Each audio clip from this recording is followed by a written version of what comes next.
అమిత్ షా దెబ్బకి భయపడిపోయింది కాంగ్రెస్ పార్టీ తెలంగాణలో.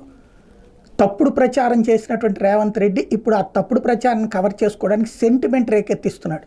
భారతీయ జనతా పార్టీకి 400 సీట్లు వస్తే కనుక రిజర్వేషన్స్ రద్దు చేసేస్తారని మళ్ళీ ఉపన్యాసం ఇస్తున్నాడు. అది నేను తెలుసుకోవడానికి, అది నేను ఆపడానికి ప్రయత్నించగా నా మీద కేసు పెట్టారని అబద్ధ ప్రచారం చేస్తున్నాడు. చేసిందేంటి?